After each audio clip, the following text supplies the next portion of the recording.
Imagine you're standing in a bunker on the coast of Normandy. It's the 6th of June, 1944. The sun hasn't risen yet, but the horizon is already glowing, not with dawn, but with the muzzle flashes of 5,000 Allied ships. You can hear the roar. The ground trembles beneath your boots. Paratroopers are dropping inland. Gliders are crashing into hedgerows. The largest amphibious invasion in human history is unfolding before your eyes. And the man who controls the only armored divisions capable of throwing the Allies back into the sea, he's asleep, not wounded, not captured, not even in a strategic meeting somewhere deep in a command bunker, just asleep in a chateau with the curtains drawn. And nobody will wake him up because protocol says you don't disturb the Fuhrer before 10 in the morning. This is the story of the most expensive nap in military history. A tale so steeped in bureaucratic absurdity that if you read it in a novel, you'd throw the book across the room and call it unrealistic. But it happened, and the consequences? They changed the course of the Second World War. If you were the general staring at that map, watching reports flood in from every sector, watching your beach defenses crumble, knowing that 2 Panzer divisions could turn the tide, would you have made the call, or would you have waited for permission? History is full of these forgotten lessons. Moments where a single decision, or the refusal to make one, reshaped entire nations. To ensure you don't miss our next investigation into the archives, join us by subscribing, because the deeper we dig, the stranger it gets. Let's rewind. To understand how Germany managed to lose D-Day before most of their commanders even knew it was happening, we need to go back a few years. Back to when the Atlantic Wall wasn't just a propaganda poster. It was a genuine strategic nightmare for the Allies. The fortress that never was. The year is 1942. Nazi Germany controls nearly all of Western Europe, from the frozen fjords of Norway to the sun-baked beaches of southern France. Adolf Hitler orders the construction of what he calls the Atlantic Wall. The Atlantic Wall. 15,000 concrete bunkers. Millions of mines. Hundreds of thousands of soldiers dug in along the coast.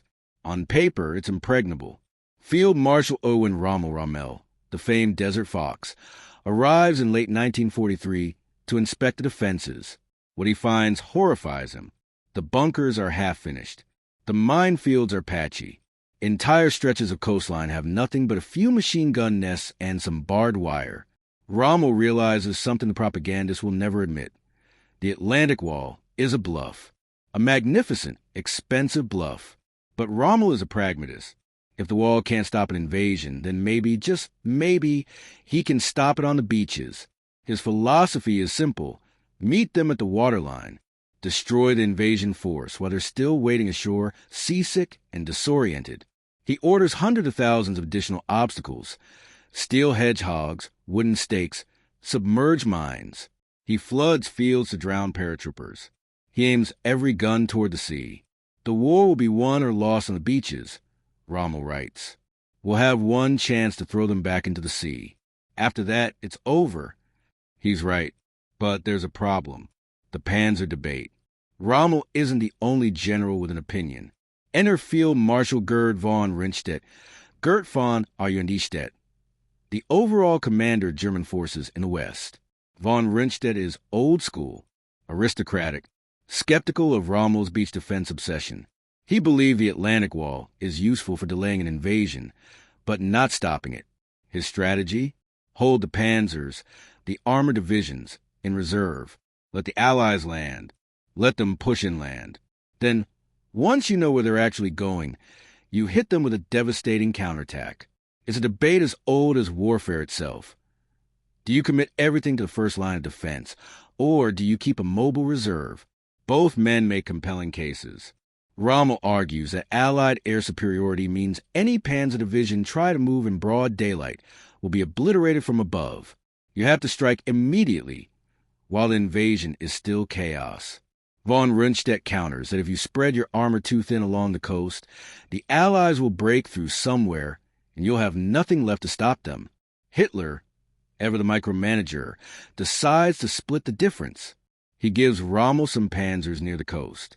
He gives von Rundstedt some panzers farther inland. And the most powerful divisions, The elite panzer units that could genuinely threaten invasion, those stay under Hitler's personal control. They can only be deployed with his direct authorization. Nobody thinks this is a good idea, but nobody argues with the Führer, the Ghost Army. While German generals debate defensive strategy, the Allies are orchestrating the most elaborate deception operation in military history. Code name, Operation Fortitude. The goal? Convince Hitler that the invasion will hit Pas-de-Calais, not Normandy. In southeast England, entire phantom armies spring into existence. The first United States Army group, FUSAG, exists only on paper and in radio transmissions. But the Germans don't know that. They intercept encrypted messages. They photograph what appear to be massive troop concentrations. Reconnaissance flights capture images of tank parks and supply depots. Except the tanks are inflatable. The supply depots are plywood. The entire operation is theater designed for an audience of German spies and photo analysts. Even General George Patton, possibly the one Allied commander the Germans genuinely fear, is assigned to command FUSAG. His presence alone lends credibility to the deception. German intelligence swallows it whole. Report after report confirms. The main invasion will come at Pas-de-Calais. Normandy? Maybe a diversion. Maybe a secondary operation. But not the main event. This conviction will prove catastrophic. Because on the 6th of June, when reports start flooding in about landings in Normandy, the German High Command will hesitate, second guess, wait for confirmation that this is the real invasion and not just another Allied trick. That hesitation will cost them the war, the illusion of readiness. By early June of 1944, the German High Command is reasonably confident. They know an invasion is coming. Intelligence reports confirm it. The only questions are where and when. Rommel suspects Normandy. The coastline is vulnerable. The Allies could establish a port quickly. But most German generals, including von Rundstedt, believe the invasion will come at Pas-de-Calais, the narrowest point of the English Channel. It's the most logical choice. Shortest distance. Closest to Germany. Easiest to resupply. The Allies, naturally, do everything in their power to reinforce this belief. They build fake armies in southeast England. They broadcast fake radio traffic. They even deploy inflatable tanks. The deception works. German intelligence convinces itself that Pas-de-Calais is a target. So when the weather turns foul in early June, storms rolling in, waves crashing against the Norman coast, Rommel makes a decision. He's been working nonstop for months. His wife's birthday is approaching. The invasion can't possibly happen in this weather. He leaves for Germany. On the 5th of June, Rommel is 300 miles away from Normandy, carrying a pair of shoes as a birthday gift. The panzer divisions are frozen in place, awaiting orders that can only come from Hitler. And Hitler? Hitler is asleep. The stage is set. The storm is clearing. And in a few hours, 150,000 Allied soldiers are going to hit those beaches. And the only man who can authorize a counterattack? Nobody wants to wake him up. The first cracks don't appear with explosions or alarms. They arrive quietly, in the pre-dawn hours of the 6th of June, as coded messages and distant engine sounds that nobody quite knows how to interpret. At 0:15 hours, a quarter past midnight, reports begin trickling into German headquarters. Paratroopers, dozens of them, maybe hundreds, dropping inland from Normandy all the way to the Cotentin Peninsula. But the reports are confused, contradictory. Some units report seeing dummies, literal straw-filled decoys tumbling through the darkness. Others report genuine soldiers. The question racing through every command post is the same. Is this the invasion or is this a diversion? Because if there's one thing the German High Command has learned, it's that the Allies love deception. The weather that wasn't. Rewind 24 hours. On the 5th of June, meteorologists across the Wehrmacht are studying the same data, a massive low-pressure system churning across the English Channel. Winds gusting at 25 to 30 knots. Cloud cover at 8/10. Waves reaching 4 to 6 feet. Any naval officer looking at these conditions would laugh at the idea of launching an amphibious assault. And that's exactly what the Germans do. Admiral Theodor Krank, Carried, commander of Naval Group West, reviews the forecast and makes his assessment. Invasion impossible for at least the next several days. He cancels naval patrols. The Luftwaffe grounds reconnaissance flights. Across Normandy, officers grant leave to their subordinates. Some head to Rennes, Ariane for war games. Others simply catch up on sleep. Rommel, as we know, drives to Germany. What none of them realize is that the Allies are reading a different forecast. A narrow window, 36 hours, maybe less, where the weather will improve just enough. Not ideal conditions, far from it, but acceptable. Eisenhower's impossible choice. At Southwick House near Portsmouth, Supreme Allied Commander Dwight Eisenhower faces the loneliest decision of his life. His chief meteorologist, Group Captain James Stagg, presents a forecast. A brief break in the storm. Maybe 24 hours of acceptable, not good, just acceptable. Weather starting on the 6th of June. The room is silent. Eisenhower's subordinates wait. General Bernard Montgomery sits with his arms crossed. Air Chief Marshal Trafford Lee Mallory warns that cloud cover might prevent air support. Admiral Bertram Ramsey worries about rough seas capsizing landing craft. If Eisenhower cancels, the next suitable tide won't come for 2 weeks. 2 more weeks of keeping 150,000 men confined to ships and staging areas. 2 more weeks for German intelligence to possibly detect the deception. 2 more weeks for security to break down and the invasion plans to leak.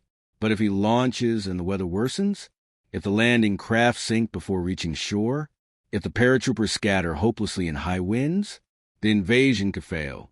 The war could be prolonged by years. Hundreds of thousands could die. Eisenhower stares at the weather charts, rubs his forehead, finally speaks. Okay, let's go. 3 words. The war hinges on 3 words delivered in a Kansas drawl. The Armada sails.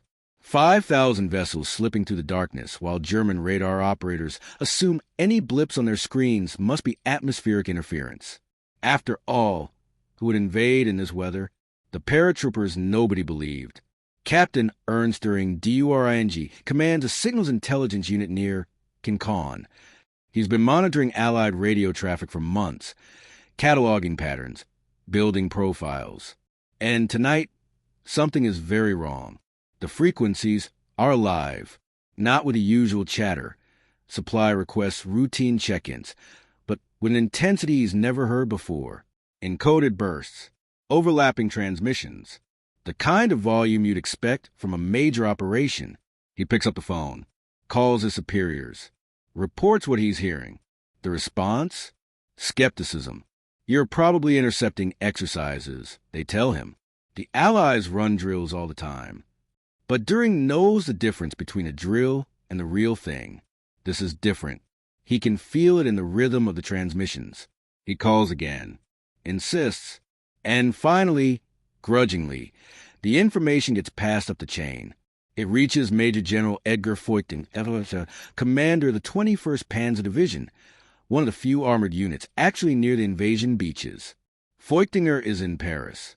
When the phone rings at his hotel, he's told that paratroopers are landing. Lots of them. He orders his division to prepare to move. Then he waits, because according to protocol, he cannot deploy without authorization from higher command. And higher command is trying to figure out if this is the main invasion or just another Allied feint. The resistance watches. In villages across Normandy, members of the French resistance hear the aircraft overhead. They've been waiting for this moment for 4 years. 4 years of occupation. 4 years of coded BBC messages promising liberation. Marie-Louise Osman Omon, a schoolteacher living near Soar Beach, wakes to the sound of engines. Hundreds of engines. She goes to her window and sees parachutes drifting through the darkness like falling stars. Some land in trees. Some land in the flooded fields. Some land in her garden. She knows what this means. After years of whispered plans and hidden weapons, after years of sabotaging railroad tracks and passing intelligence to London, the invasion is finally here. But she also knows the danger. If the Germans discover she's witnessed this and has reported it, they'll execute her. So she stays inside, keeps the lights off, and watches history unfold through blackout curtains. Across Normandy, other resistance members are already moving, cutting telephone lines, blocking roads, sabotaging the communications networks that German commanders will desperately need in the coming hours. Every severed cable, every destroyed junction box, adds another minute of delay to the German response. Minutes that will matter immensely. The map and the men. Picture the scene inside the headquarters of 7th Army, responsible for defending Normandy. General Friedrich Dahlmann is staring at a map covered in red pins. Each pin represents a paratrooper sighting. They're scattered across 50 miles of countryside, some near bridges, some in open fields, some tangled in trees or drowned in the flooded marshes Rommel ordered created. It doesn't make tactical sense. If you're launching an airborne assault, you concentrate your forces. You seize objectives. You create a coherent perimeter. But this looks like someone threw darts at a map while blindfolded. What Dahlmann doesn't know, what none of them know, is that the scattered drops aren't a mistake. Well, not entirely. High winds and anti-aircraft fire have blown the paratroopers off course.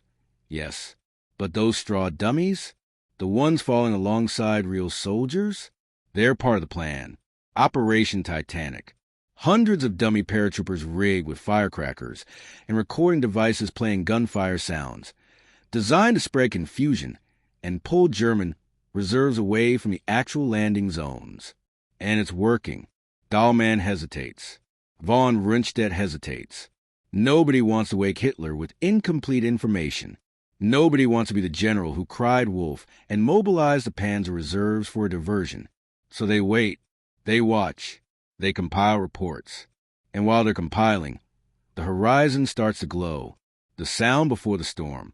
At 0530 hours, soldiers in bunkers along the Normandy coast hear it first. A low rumble.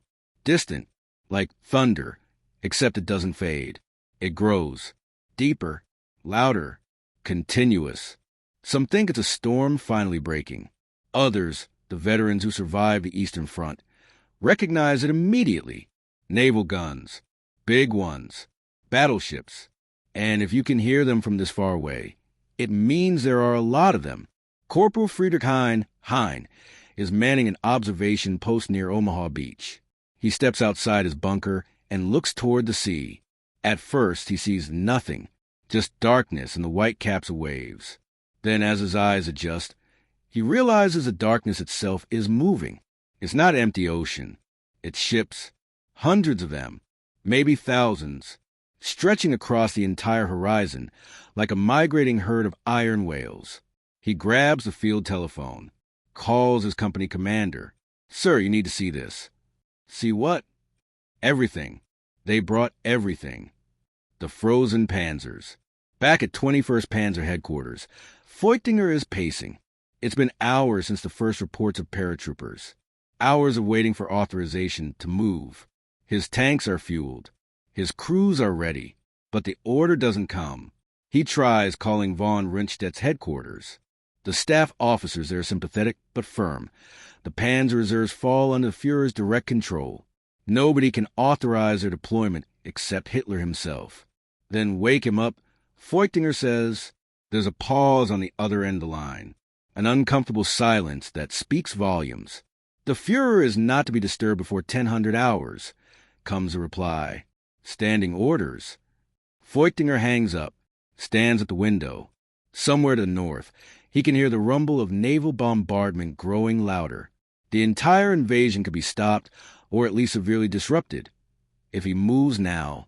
But if he moves without authorization, and this turns out to be a diversion, if the real invasion hits Pas-de-Calais tomorrow and his panzers are out of position, he'll be shot for insubordination.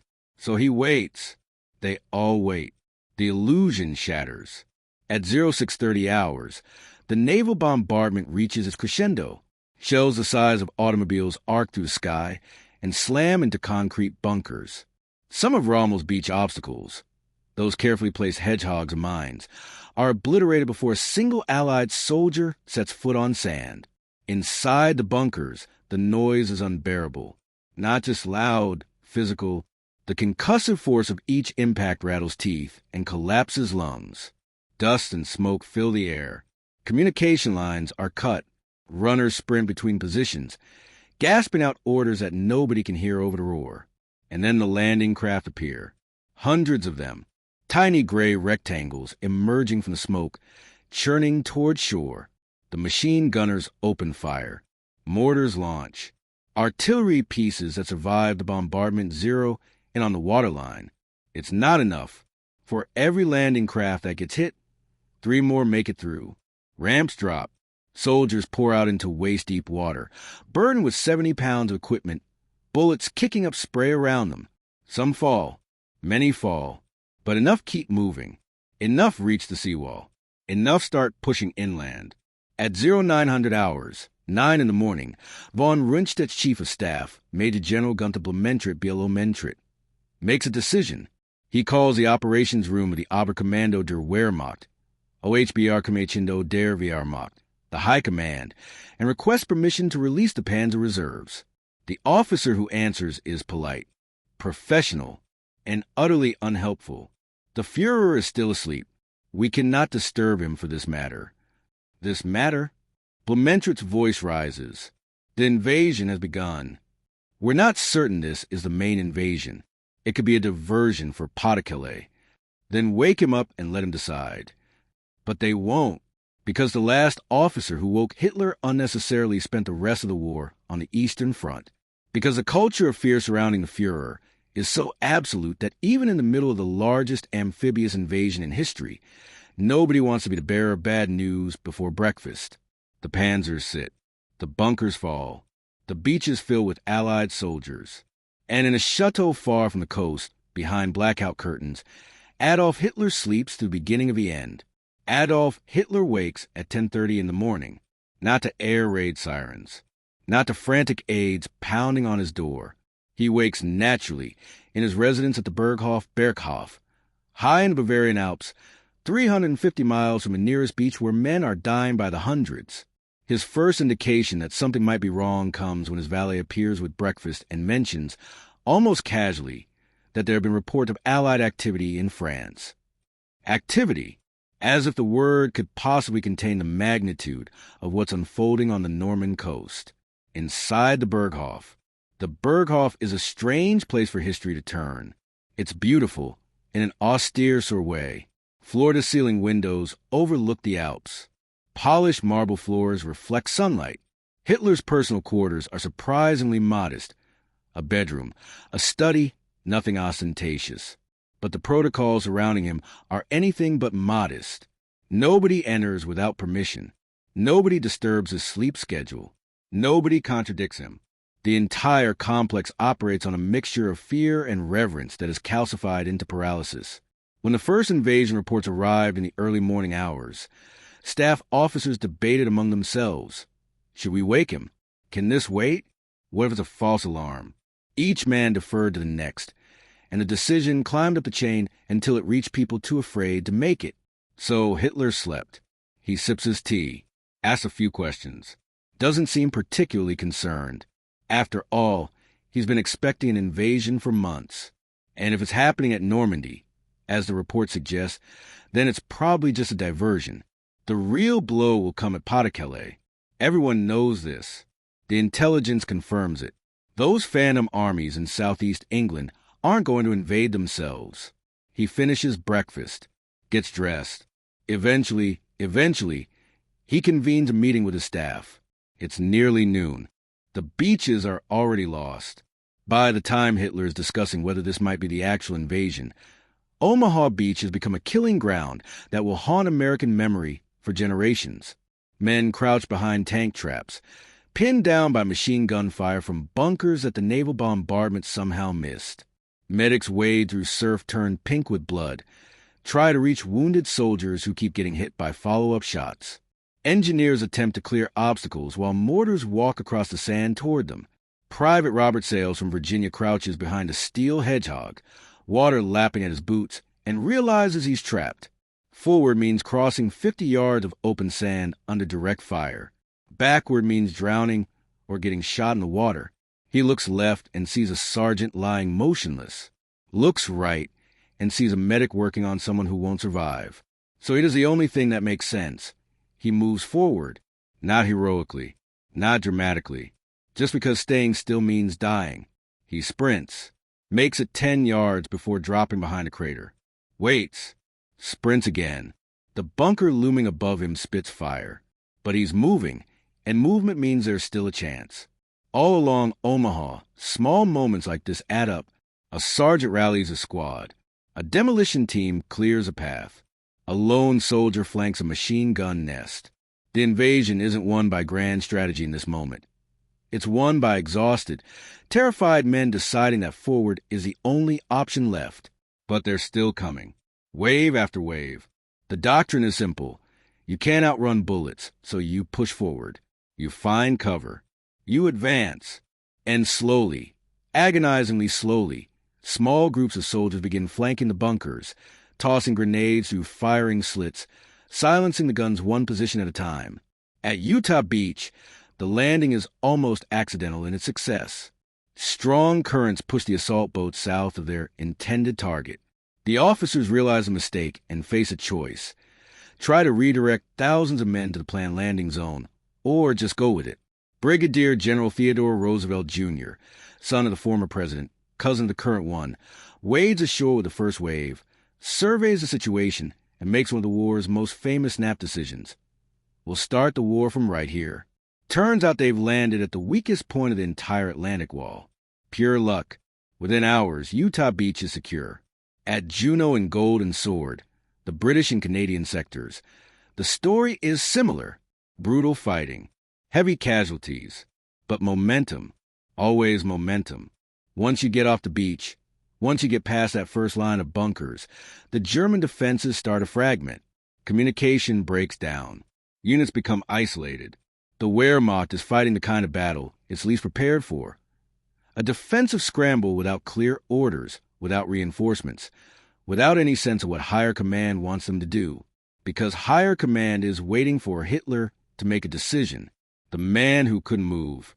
Feuchtinger's 21st Panzer Division is 12 miles from Sword Beach. 12 miles. His tanks could be engaging Allied forces within the hour. He has called headquarters 6 times. 6 times he's been told to wait for authorization. At 1100 hours, 11 in the morning, he receives a message that makes his blood run cold. Remain in position. No movement without direct orders from OKW. OKW, Oberkommando der Wehrmacht, the High Command, which means the decision has been kicked all the way up to Hitler himself. Feuchtinger walks outside, listens. The bombardment is constant now. He can see smoke rising to the north. Every instinct he has as a soldier is screaming at him to move, to act, to do something. But he's trapped in a system where initiative is punished and obedience is survival.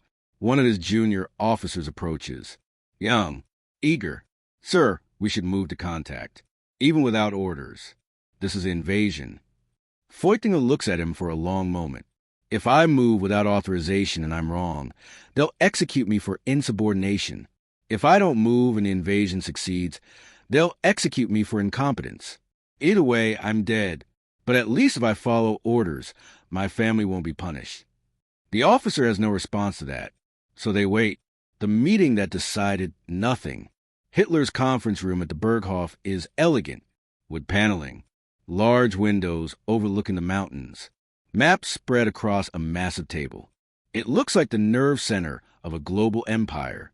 It feels like a museum. Field Marshal Wilhelm Keitel presents the situation. Allied forces landing in Normandy. Heavy fighting. Requests from multiple commanders for permission to deploy the Panzer Reserves. He tries to convey urgency without sounding panicked, because Hitler despises panic. Hitler listens, nods occasionally. Then he begins to speak. He's not convinced this is the main invasion. The scale is large, yes, but that's exactly what he'd expect from a diversion.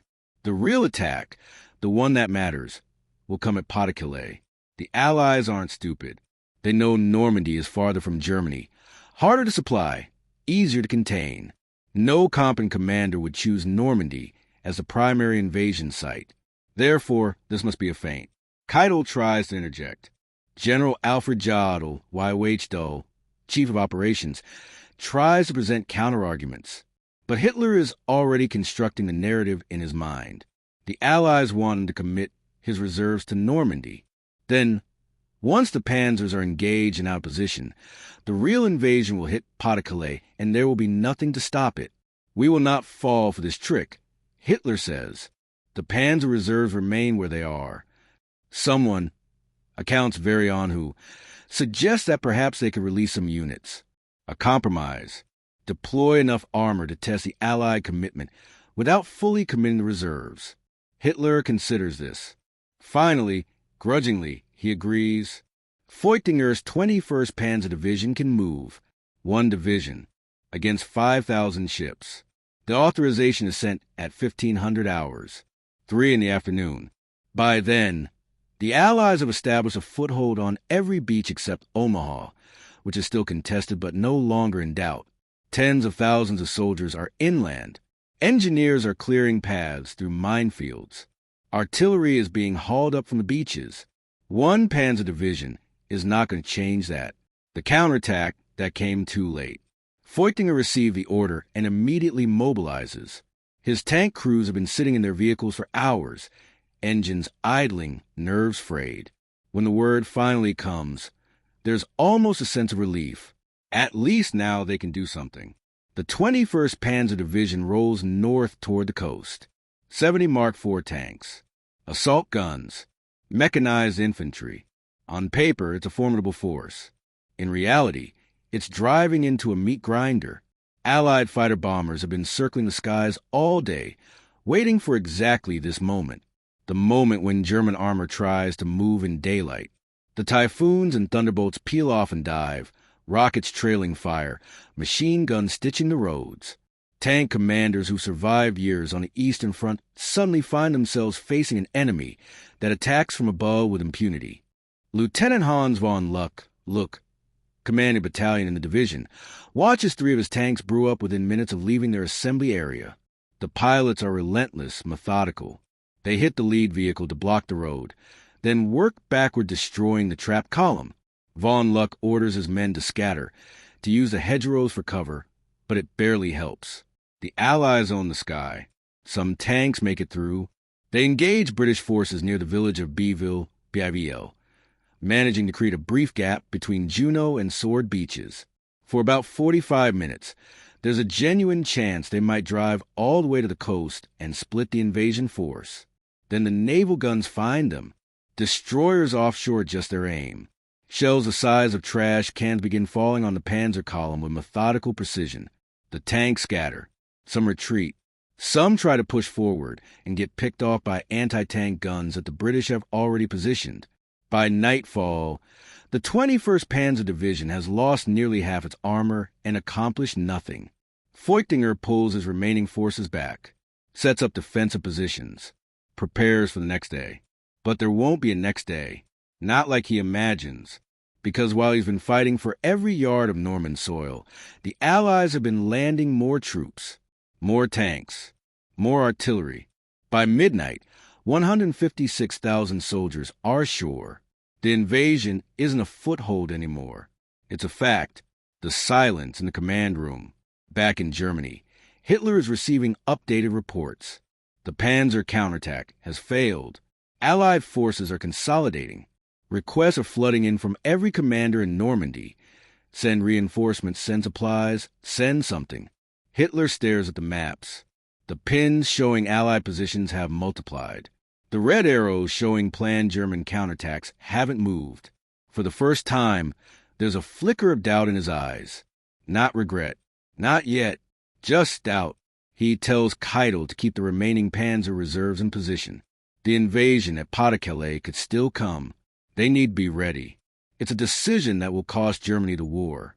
Because those panzers, the 12th SS, the Panzerlehr, the elite units held in reserve, will eventually be committed to Normandy, but they'll arrive piecemeal, days late, under constant air attack. Instead of one overwhelming counteroffensive that might have thrown the Allies back into the sea, they'll be fed into the battle in dribs and drabs, sacrificed in small, futile attacks that accomplish nothing. All because Nobody wanted to wake the boss. The tragedy isn't that Hitler made the wrong decision. The tragedy is that for 6 critical hours, from the time the first reports arrived until the time he finally woke up, there was no decision at all. Just silence, protocol, fear, and in that silence, the war turned. The morning of the 7th of June arrives cold and gray. Along the beaches of Normandy, the surf washes over debris that shouldn't exist in the natural world. Shattered landing craft, tangled barbed wire, personal effects scattered across sand still cratered from artillery. Medics work through the wreckage, searching for survivors among the fallen. Engineers detonate mines. Bulldozers carve paths through obstacles. The Atlantic Wall, that magnificent propaganda achievement, the fortress that was supposed to make Europe impregnable, has been breached in less than 24 hours. Rommel returns from Germany on the evening of the 6th, racing a staff car through darkened roads, knowing before he even reaches headquarters that everything has changed. When he finally arrives and sees the maps, sees the scope of the Allied lodgment, his face goes blank. Not angry, not panicked, just empty. The war is lost, he tells his chief of staff. Not loudly, not dramatically, just a statement of fact, delivered in the same tone you might use to comment on the weather. His staff tries to rally him, suggests counterattacks, defensive lines, strategic withdrawals to better positions. Rommel listens politely and begins planning what he knows will be a futile defense. Because the moment to stop the invasion, the only moment, passed while he was 300 miles away and Hitler was asleep. The Mulberry Harbors. Within days of the landings, the Allies begin assembling something the Germans never anticipated: portable harbors, code-named Mulberry. These massive structures are towed across the English Channel in sections and assembled off the Normandy coast. Imagine constructing an entire port from scratch in enemy waters. Concrete casings the size of apartment buildings are sunk to create breakwaters. Floating piers adjust with the tide. Roadways connect the beaches to deep water, where cargo ships can unload directly. Within 2 weeks, the Mulberry harbors are handling more tonnage than the Port of Dover. German reconnaissance pilots photograph the construction and report back in disbelief. The Allies aren't just landing troops. They're building infrastructure. They're settling in for the long haul. Every ton of supplies flowing through those artificial harbors is another nail in the Wehrmacht's coffin, the numbers that tell the story. By the end of the 12th of June, 6 days after the landings, the Allies have put 326,000 men ashore in Normandy.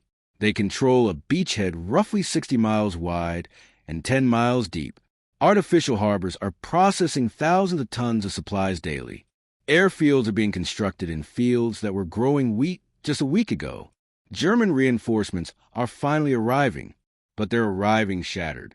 The Panzer-Lehr Division, an elite formation with 190 tanks and 200 guns, takes 3 days to move 150 miles.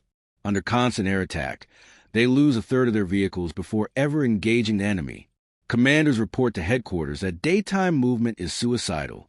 They can only maneuver at night, which means covering maybe 20 miles in 12 hours instead of the 100 they could manage on the Eastern Front. The 12th SS Panzer Division makes it to the front and immediately launches a counterattack toward the village of Noyon-Bayen. They run straight into Canadian forces backed by naval artillery. The battle lasts 2 days. The SS takes heavy casualties and gains nothing. This becomes the pattern. German units arrive exhausted, get committed to battle piecemeal, fight with incredible tenacity, and ultimately get ground down by Allied material superiority. It's not that the Wehrmacht has forgotten how to fight. It's that they're fighting a 20th century war with 19th century logistics while their enemy controls the sky. And it all traces back to those 6 hours. Those 6 hours when the panzers could have moved while the Allies were most vulnerable, most disorganized, most exposed on the beaches. What the world was told. On the 6th of June at 9:30 in the morning London time, the BBC interrupts regular programming with a bulletin. The voice is calm, measured, almost understated, very British. Allied naval forces, supported by strong air forces, began landing Allied armies this morning on the northern coast of France. That's it. No hyperbole. No declaration of certain victory. Just the facts. In Berlin, the official response takes hours to formulate. When it finally comes, the tone is dismissive. Diversionary operations, secondary landings. The enemy has not yet committed his main forces. Goebbels' propaganda machine tries to spin the invasion as exactly what Hitler believed it to be, a feint designed to draw German reserves away from Pas-de-Calais. The problem is that reality doesn't cooperate with propaganda. By the 8th of June, German news agencies are forced to acknowledge that large-scale fighting is taking place in Normandy. By the 10th, they're using phrases like fierce enemy pressure. By the 15th, they've stopped pretending it's a diversion. But they never tell the German public the whole truth. They never explain that their panzers sat idle for 6 hours because protocol dictated that the Führer shouldn't be disturbed before breakfast. They never admit that a single phone call, one aide willing to risk reprimand, might have changed everything. Some truths are too embarrassing to acknowledge, even in defeat. The cost written in soil. The Battle of Normandy grinds on for 11 more weeks. Brutal hedgerow fighting to bocage, where every field is a miniature fortress and every lane a potential ambush. The Allies take horrific casualties. 50,000 dead by the time they break out toward Paris. But the Germans take worse. Entire divisions are encircled and destroyed. The Wehrmacht bleeds men and equipment it can never replace. On the 25th of July, the Allies launch Operation Cobra, a breakthrough attempt preceded by the largest tactical bombing in history. 3,000 aircraft drop 7,000 tons of explosives on a 4-mile-wide strip of German positions. The bombardment is so intense that soldiers 5 miles away feel the ground shake. When it's over, the American First Army punches through, and the race across France begins. By the 25th of August, 80 days after D-Day, Paris is liberated. By September, Allied forces are on the German border. The war in the West, which would theoretically have lasted another year if the Atlantic Wall had held, is effectively over. The only question is how much destruction Germany will endure before accepting the inevitable, all because of a nap. The lesson nobody wanted to learn. After the war, when historians begin piecing together what happened, the story of Hitler sleeping through D-Day becomes almost too absurd to believe. Surely there must be more to it. Surely strategic decisions aren't made, or not made, based on something so trivial as not wanting to wake someone up. But the evidence is overwhelming. Multiple memoirs, official war diaries, interrogation records. They all tell the same story. The Panzer reserves were available. The generals wanted to deploy them. The window existed, and protocol stopped it from happening. Wilhelm Keitel, Hitler's chief of staff, is asked about this during the Nuremberg trials. His answer is telling. Nobody wanted to be the one to disturb a Führer with incomplete information. We had been trained to wait for certainty before presenting matters to him. Trained, as if decision-making paralysis was a skill to be cultivated rather than a pathology to be eliminated. But this goes deeper than one man's sleep schedule. The real failure was systematic. Germany had built a military culture where initiative was crushed, where fear of the leader's displeasure outweighed operational necessity, where following procedure mattered more than winning battles. That culture, that toxic combination of authoritarianism and bureaucracy, meant that even when the largest invasion in history was unfolding in real time, the machine couldn't respond because the man at the center of the machine was unavailable. Other armies have dealt with unavailable commanders. They have chains of command, delegation, officers empowered to make decisions in fluid situations. But Hitler had systematically dismantled those safeguards, centralizing more and more control in his own hands, convincing himself that he alone understood the grand strategy. And on the 6th of June, 1944, that delusion cost him the war. Echoes across time. The story of D-Day and the sleeping Führer isn't just a historical curiosity. It's a case study in organizational failure that resonates far beyond military history. Any institution, any government, any corporation, any team that concentrates decision-making authority in one person, that punishes initiative, that values protocol over outcomes, is building the same trap. Because the thing about human error is that it's inevitable. People sleep. People make mistakes. People misread situations. Resilient organizations account for this. They build redundancy. They empower subordinates. They create systems where one person's absence doesn't mean total paralysis. Nazi Germany did the opposite. And the result was that at the most critical moment of the war, the entire German military apparatus ground to a halt because nobody wanted to knock on a door. Rommel saw it clearly in those final days before his death, forced to commit suicide after being implicated in the plot to assassinate Hitler. In his last letters, he wrote about the futility of trying to fight a modern war under medieval command structures, about how the bravest soldiers in the world couldn't compensate for strategic paralysis at the top. He was right, and Normandy proved it. The final question. So we return to where we started, the bunker on the coast, the maps showing 5,000 ships, the phone line to headquarters. If you were that general watching an invasion unfold, would you have made the call without authorization? Would you have risked your career, your life, maybe your family's safety, on the belief that this was a moment that mattered? It's easy to say yes from 80 years in the future. Harder when you're living in a regime where disobedience means death. But that's the legacy of the 6th of June, not just the triumph of Allied arms or the beginning of liberation. Also a reminder what happens when systems fail, when ego trumps strategy, when the cost of waking someone up is measured in thousands of lives.